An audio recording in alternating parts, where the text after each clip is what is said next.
Media and founder of the Gulf Professional School of Marketing, where we teach you how to recession proof your business, and specifically by becoming great at marketing.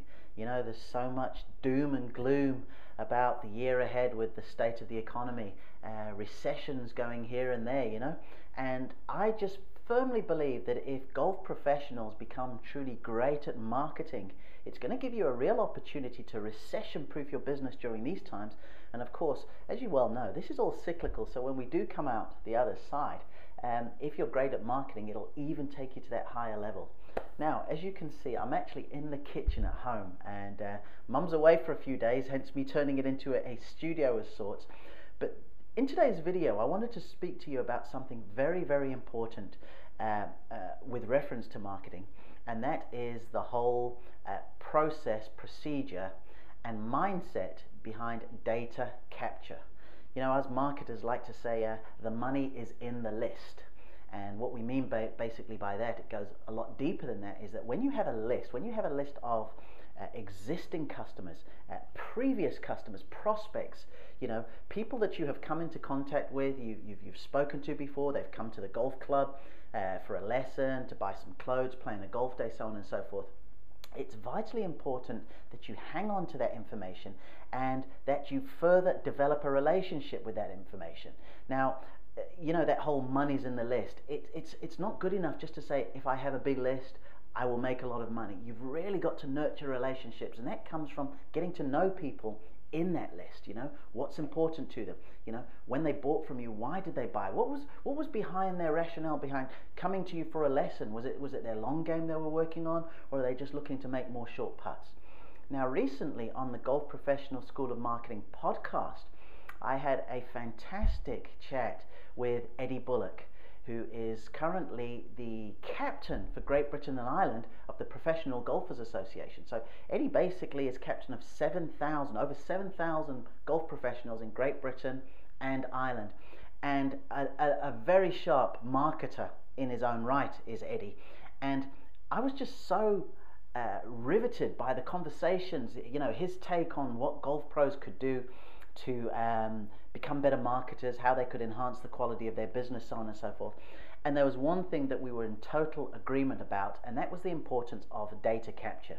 And too often we look at a situation thinking, well, we don't necessarily have a system in place to capture data, or I'm getting busy doing something else, or so on and so forth.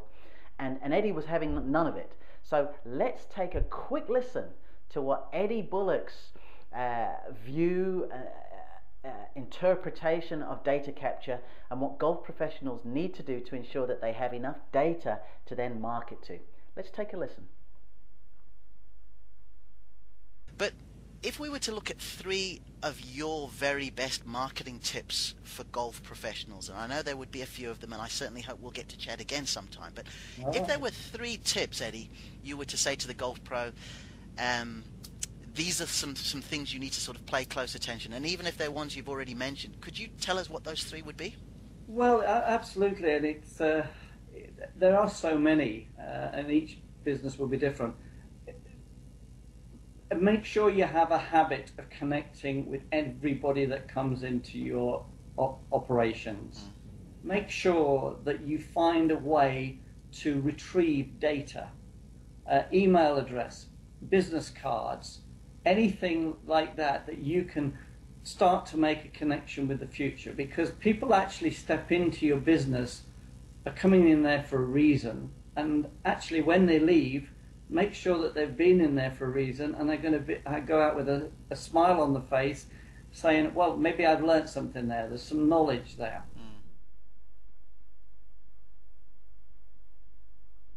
Right, really interesting stuff, and I couldn't help chuckle. I mean, even though it was a podcast, I was just sort of really nodding my head, because when I first started out my career in the industry in a pro shop, I just remember I was notorious for sort of getting a notebook, scraps of paper, going to the chef and saying, chef, listen, could you treat somebody for a meal for 2 if they can give us some data? This is really important. And he was fantastic. He really was great.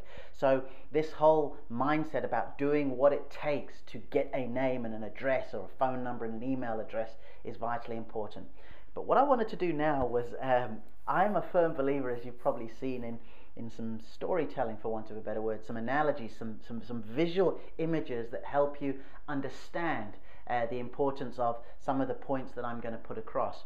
So what I'm going to do now is show you an example that you're probably going to be falling into one of three categories when it comes to capturing data and names and information of people that you could, in the mid to long term, not only sell to, but continue to sell to a number of different things.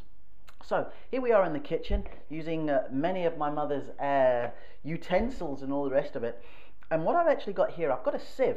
I've got the bowl, I've got some water, I've got some glasses, and just bear with me for a moment. So you're either going to fall into one of three categories. Category one is, now this is your pro shop, this is your organization, this is your business, and this jug of water are basically people that you come into contact with over the course of a single event. So they might come to the club for a golf day, a pro-am. You may be playing in a pro-am there. They may come for a special sale in the shop, or some lessons, or a number of reasons, membership that perhaps they're inquiring about.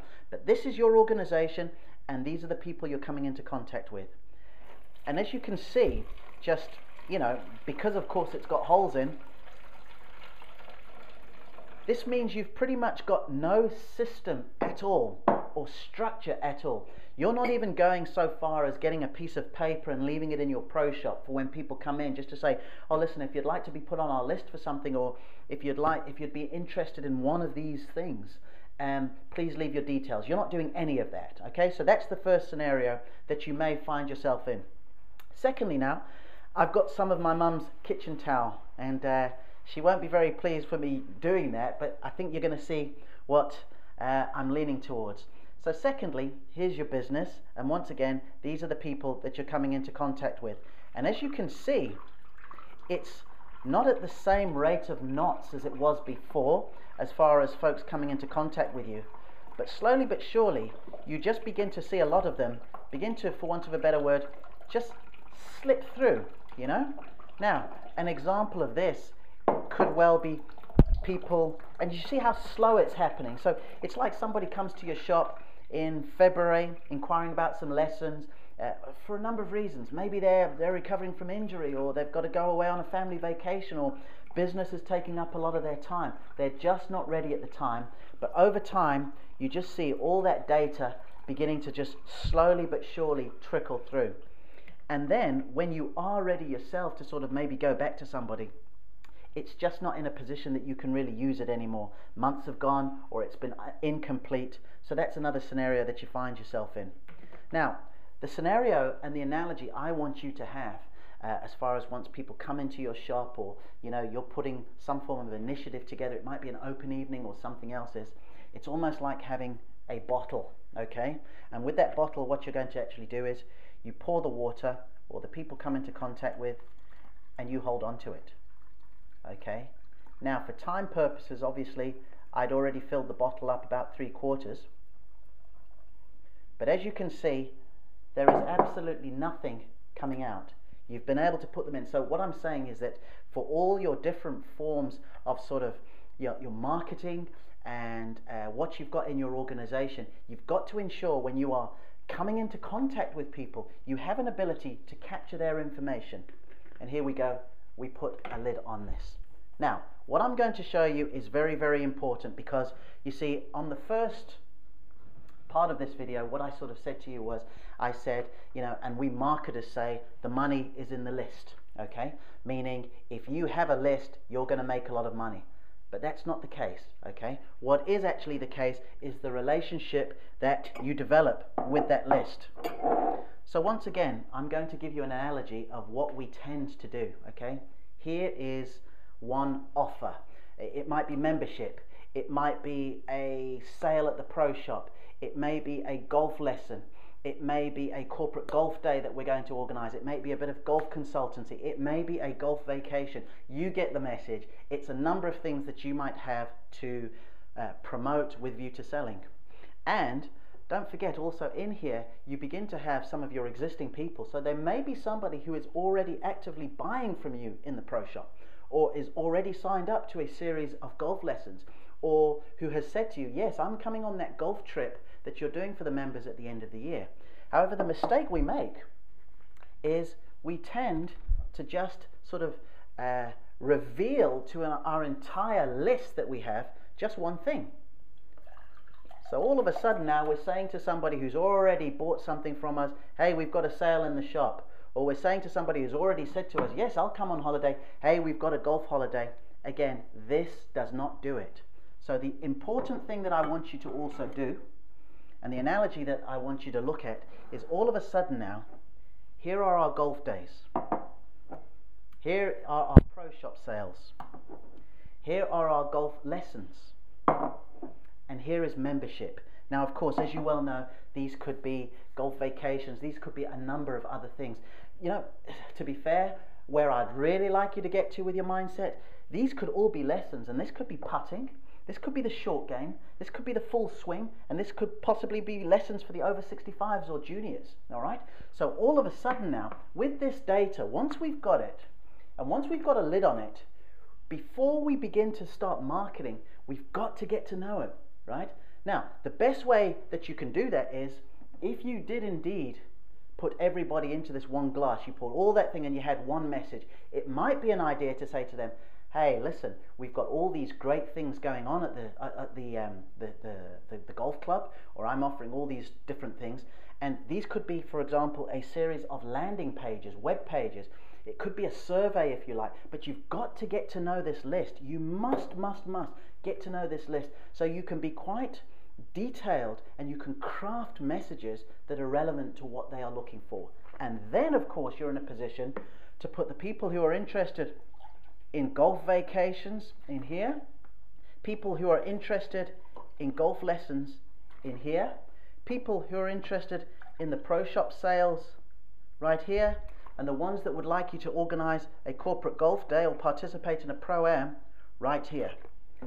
This is how you develop a list. This is how you develop a relationship with a list. Of course, the first instance, you must put mechanisms in place where every time somebody comes into contact with you, you know, at your club, whether it's a phone call inquiry or anything else like that, that you just do it in such a way where you're able to maintain and hold on to all that information that comes your way. That is vitally important. However, when you've got that, right, instead of just going straight from pouring it into one glass, and this is what happens, I get emails all the time. It starts off, dear golfer, or to whom it may concern, or even worse, it's undisclosed recipients. And one time they're telling me about something that's going on in the pro shop, and do you know the worst thing about that? You become programmed to not listening. It just comes, I delete it. So as soon as you can, begin to sort of segment it, and then of course you craft campaigns, individual campaigns where you just talk about nothing other than getting that putting sorting out. You begin to use copy, you begin to use statistics, you begin to use case studies, you begin to shoot little videos that you can put on YouTube, all with the sole objective of making people better putters. And likewise, you do that with the other aspects of your list. Now, of course, when it's time to sort of say Merry Christmas or, you know, Happy New Year, if you're in the States, Happy Thanksgiving or anything else like that, you know, then of course you can send a blanket email. That's okay. But when you're actually looking to do something where you want to actually earn money and build that list and understand, you know, and find those, as I like to call them, niches within a niche, right, you must have the ability to segment it. So I hope this analogy helped. I know it was a little sort of detailed, some will think it was a little bit goofy, but I'm a firm believer that you've got to have some visual images, and as I sort of said at the start, you need to avoid at all costs of having any of these scenarios where you've just got people coming through, just going out, or in a situation where there's something there where for a little while you're able to hold on to it, but then of course it goes out and it's irrelevant. So, you know, just to sort of take a leaf out of Eddie Bullock's book, as he said, you know, just do what it takes to get some information. Do what it takes. But then at the same time, make a mental note, and you'll see patterns emerge where you'll say, okay, I've got 10 names here. What did this person want? What did that person? And then you can begin to segment it. So once again, marketing isn't all this ultra creative whiz-bang stuff that we're often led to believe. You know, it's very strategic, it's very formulaic. And just like you got a Faldo or a Hogan who used to just really meticulously plot their way around a golf course, That's what you need to do with your marketing. You just need to be very strategic and formulaic, but it must start with the importance that you place with capturing data and then what you do with it. Thanks for taking the time to watch this video. I'm Mucha Marapa from the Gulf Professional School of Marketing, and I look forward to speaking to you again very, very soon.